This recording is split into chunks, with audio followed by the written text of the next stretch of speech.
గురూజీ 72 గంటల్లోనే ఫోన్ లోని అద్భుతమైన జ్యోతిష్య పరిష్కారం చూపిస్తారు. నమ్మండి, నమ్మకపోండి, ఇది నిజం. శ్మశాన కాళి రుద్ర చౌడీదేవి ఆరాధకులు నంబర్ 1 వశీకరణ స్పెషలిస్ట్.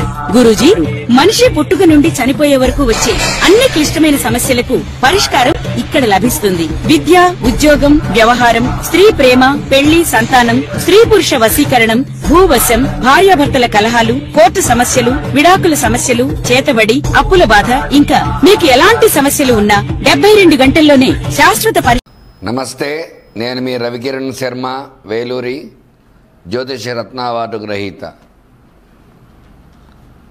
ఆగస్టు నెలలో ద్వాదశ రాశుల వారికి ఏ రకంగా ఉండబోతోంది, అసలు రాశి సంచారం ఏ రకంగా జరుగుతోంది, నవగ్రహాలు ఎక్కడెక్కడ ఉన్నాయి, ఏ ఏ ఫలితాలు కలుగుతున్నాయి అనే విషయాన్ని గురించి మనం చెప్పబడటం జరుగుతోంది. ఇప్పుడు ముఖ్యంగా నవగ్రహాల్లో రవి సంచారం మొట్టమొదటగా చూసుకున్నట్లయితే రవి ఆగస్టు 17 వరకు సింహరాశిలో సంచారం చేస్తున్నాడు. తదుపరి కన్యారాశిలో సంచారం చేయడం జరుగుతుంది. ఈ రవి గ్రహాలకు అధిపతి ఆయన సింహంలో సంచారం చేయడం వల్ల పాపగ్రహం అని చెప్పబడుతోంది. ఆ పాపగ్రహం వల్ల కొన్ని ఇబ్బందులు వస్తూ ఉంటాయి. తదుపరి కన్యారాశిలో సంచారం చేయడం ఉంది. సింహరాశి అధిపతి రవే కాబట్టి రవి స్వక్షేత్రంలో ఉన్నాడు కాబట్టి సింహరాశి వారికి కొంతవరకు మిశ్రమంగా అనుకూలంగా ఉంటుంది. తదుపరి కన్యారాశిలో సంచారం చేయడం జరుగుతుంది. కన్యారాశి అధిపతి బుధుడు కాబట్టి బుధుడికి రవి మిత్రుడే కాబట్టి కన్యారాశి సంచారం కూడా కొంచెం అనుకూలంగా ఉండే అవకాశాలు ఇదే ఉన్నాయి. తదుపరి చంద్రుడు 2వ గ్రహం. ఈయన నక్షత్రాన్ని బట్టి ప్రతిరోజు మారుతూ ఉంటాడు కాబట్టి నక్షత్ర సంచారాన్ని బట్టి ఈ యొక్క చంద్రబలం అది చూసుకోవడం అనేది మనకు జరుగుతూ ఉంటుంది. మరి కుజ సంచారం చూసుకున్నట్లయితే కుజుడు ఈ ఆగస్టు నెలలో తులారాశిలో సంచారం చేయడం జరుగుతుంది. తులారాశి అధిపతి శుక్రుడే అయినప్పటికీ కూడా ఈ కుజుడు వ్యాపార కారకుడు కాబట్టి తులారాశి వారికి అనుకూలతలు ఉంటాయి. అలాగే బుధుడు తదుపరి గ్రహం సింహరాశిలో సంచారం చేస్తుంది. బుధుడు వ్యాపార కారకుడు, బుద్ధికారకుడు, విద్యా ఉద్యోగ కారకుడు కాబట్టి సింహరాశి సంచారం చేయడం వల్ల సింహరాశి అధిపతి రవి కూడా ఉద్యోగకారకుడు కాబట్టి బుధుడు అనుకూలంగా ఉన్నాడు. అట్లాగే తదుపరి బృహస్పతి యొక్క గురు సంచారం కర్కాటక రాశి సంచారం. గురుచంద్ర యోగం గజకేసరి యోగం అంటారు. మరి అందువల్ల ఈ కర్కాటక రాశిలో గురు సంచారం వల్ల గురుడు ఈ నెలలో అనుకూలంగా ఉన్నాడు. తదుపరి శుక్రు సంచారం, శుక్రగ్రహం అనుకూలతలు చూసుకున్నట్లయితే శుక్రుడు కర్కాటక రాశిలో సంచారం చేస్తున్నాడు. తదుపరి సింహరాశిలో సంచారం చేయడం జరుగుతుంది. అంటే ఒక పక్షం కాలం కర్కాటక రాశిలో తదుపరి సింహంలో సంచారం చేయడం అనేది జరుగుతుంది. వల్ల శుక్ర అనుకూలత కూడా శుక్రుడికి రవి శత్రువే అయినప్పటికీ కూడా ఈ రాశిలో ఉండేవారికి కొంత అనుకూలతలు ఉన్నాయి. అలాగే తదుపరి శని వక్రంలో ఉన్నాడు. వక్రంలో కుంభంలో సంచారం చేస్తున్నాడు కాబట్టి పాపగ్రహం వక్రిస్తే శుభం చేస్తుంది కాబట్టి కుంభరాశి వారికి శని భగవానుడు అనుకూలంగా ఉన్నాడు. అలాగే రాహు చూసుకున్నట్లయితే కుంభంలో సంచారము, కేతువు చూసుకున్నట్లయితే కన్యలో సంచారం చేయడం జరుగుతుంది.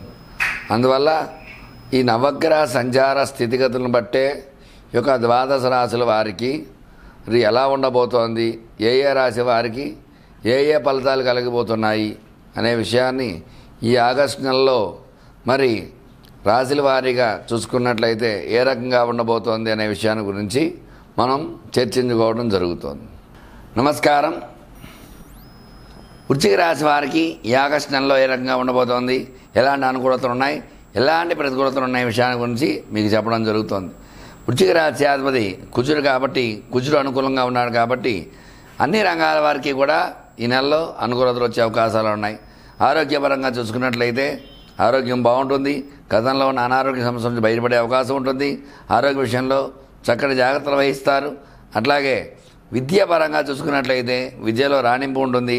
గతంలో కంటే కూడా ఈ నెలలో ఉన్నత శ్రేణితో చక్కగా పాస్ అయ్యే అవకాశం ఖచ్చితంగా ఉంటుంది. మంచి ర్యాంక్తో పాస్ అవుతూ ఉంటారు. ఉద్యోగ ప్రయత్నం చేసేవారికి ఉద్యోగ అనుకూలతలు ఖచ్చితంగా ఉన్నాయి. ఈ నెలలో ఉద్యోగం వచ్చే అవకాశాలు ఖచ్చితంగా ఉన్నాయి. 70% వరకు మంచి అనుకూలతలు ఉన్నాయి. ఉద్యోగంలో ఉండే వాళ్ళ ప్రమోషన్స్ అవకాశం ఉంటుంది ఖచ్చితంగా. అలాగే విదేశాలు ప్రయత్నం చేసే వారికి విదేశీయానం కూడా అనుకూలంగా ఉంటుంది. అలాగే వివాహ ప్రయత్నం చేసేవారికి వివాహ అనుకూలతలు ఉంటాయి. అలాగే సంతానం గురించి ఎదురు చూసేవారికి సంతానం అనుకూలమైన వార్తలు శుభవార్తలు వినే అవకాశం ఖచ్చితంగా ఉంటుంది. అలాగే వ్యవసాయ పరంగా చూసుకున్నట్లయితే వ్యవసాయ రంగంలో అనుకూలతలు ఖచ్చితంగా ఉంటాయి. అలాగే స్టాక్ మార్కెట్లో స్టాక్స్ పెట్టేవారికి స్టాక్స్ పెరగడము, తద్వారా అనుకూలంగా ఉండటము ఇట్లాంటి అవకాశాలు ఉంటాయి. రియల్ ఎస్టేట్ రంగంలో ఉండేవారికి రియల్ ఎస్టేట్ అనుకూలంగా ఉంటుంది. చక్కగా రియల్ ఎస్టేట్లో క్రయ విక్రయాలు బాగా జరుగుతూ ఉంటాయి. వీళ్ళు అనుకున్న రీతిలో లాభాలు ఆర్జించే అవకాశం ఖచ్చితంగా ఉంటుంది. అలాగే ఈ యొక్క సినీ రంగంలో ఉండేవారికి సినీ పరిశ్రమ ఖచ్చితంగా అనుకూలంగా ఉంటుంది. ఈ నెలలో సినిమా రిలీజ్ అయితే వృశ్చిక రాశిలో ఉండేవారు చిన్న పరిశ్రమల దగ్గర నుంచి పెద్ద పరిశ్రమల వరకు కూడా ఖచ్చితంగా శుభవార్తలు వినే అవకాశం ఉంటుంది. మంచి బ్లాక్ బస్టర్ అవ్వడము, చిన్న చిన్న సినిమాలు అలాగే హిట్ అవ్వటము, అట్లాగే సీరియల్స్ వారికి కూడా అనుకూలంగా ఉండడం ఇట్లాంటి అవకాశాలు ఈ వృశ్చిక రాశి వారికి ఉంటాయి. మొత్తం మీద చూసుకున్నట్లయితే విద్య, ఉద్యోగము, వ్యాపార పరంగా చూసుకున్నట్లయితే వ్యాపారం బాగుంటుంది. వ్యాపారంలో లాభాలు ఆర్జించే అవకాశం ఖచ్చితంగా ఉంటుంది. ఏ పరంగా చూసుకున్నట్లయినా సరే వృశ్చిక రాశి వారికి ఈ నెలలో ఖచ్చితమైన మంచి అనుకూలత, ఈ యొక్క కోర్టు వ్యవహారాలు అనుకూలంగా వస్తాయి. రుణ బాధ నుంచి బయటపడే అవకాశం ఖచ్చితంగా ఉంటుంది. చూశారు కదండి, ఈ వృశ్చిక రాశి వారిపై ఈర్ష, అసూయ, ద్వేషాలు ఎక్కువగా ఉంటాయి. కాబట్టి వీళ్ళు తగు జాగ్రత్త వహించి, వీళ్ళకి కుజుడు అధిష్టాన దేవత కాబట్టి మంగళవారం నాడు సుబ్రహ్మణ్య అష్టకం పారాయణ చేయటము, అట్లాగే సర్పసూక్త పారాయణ, సర్పసూక్తాన్ని వినటము, విశేషంగా సుబ్రహ్మణ్య స్వామికి పాలతో అభిషేకం చేయటము, పరమాన్నం నివేదన పెట్టడం ఇట్లాంటివి చేయడం ద్వారా ఖచ్చితమైన అనుకూలతలు వచ్చి ఈర్ష్య, అసూయ, ద్వేషాల నుంచి బయటపడే అవకాశం ఖచ్చితంగా ఉంటుంది. చూశారు కదండి, ఈ వృశ్చిక రాశి వారికి ఏ రకంగా ఉండబోతుందనే విషయాన్ని చెప్పడం జరిగింది. సమస్య మీది, పరిష్కారం నాది. ఖచ్చితంగా మీ సమస్యకు పరిష్కారం చెప్పడం జరుగుతుంది. మీ జాతక సమస్యను పరిశీలించి. మీరు రవికిరణ్ శర్మ, వేలూరి. నమస్కారం. నేను మీ రవికిరణ్ శర్మ, వేలూరి, జ్యోతిష్యరత్న అవార్డు గ్రహీత. మీ జాతకంలో ఎలాంటి ఇబ్బందులు ఉన్నా వాటికి చక్కటి పరిష్కారం చేయడం జరుగుతుంది. విద్యాపరంగా చదువు కావట్లేదా పిల్లలు, దానికి ఏం చేయాలి, ఉద్యోగ ప్రయత్నంలో ఉద్యోగాలు రాకపోవటము, ఉద్యోగాలు సఫలీకృతం కాకపోవటము, అట్లాంటి వాటికి పరిష్కారం ఉంటుంది. వివాహం కావట్లేదా, వివాహానికి ఏం చేయాలి అనే పరిష్కారం ఉంది. అలాగే సంతాన సమస్యలు, సంతానం ఇంకా కలగలేదు, వివాహమై 5-6 సంవత్సరాలైంది, 10 సంవత్సరాలైంది అనేవారికి కూడా ఏం చేస్తే సంతానం కలుగుతుంది అనే విషయాన్ని గురించి జాతకంలో పరిశీలించడం జరుగుతుంది. అట్లాగే వ్యాపారపరంగా వ్యాపారంలో నష్టాలు వస్తున్నాయా, దానికి ఎటువంటి యంత్రాలు పెడితే బాగుంటుంది, ఏం పరిహారం చేయాలి అనే విషయం గురించి చెప్పడం జరుగుతుంది. వ్యాపారపరంగా స్టాక్ మార్కెట్స్, రియల్ ఎస్టేట్ రంగంలో కూడా ఎలాంటి ఇబ్బందులు ఉన్నా సరే వాటికి చక్కటి పరిష్కారం అన్ని రంగాల్లో కూడా విద్య, ఉద్యోగము, వ్యాపారము, ఆరోగ్యము,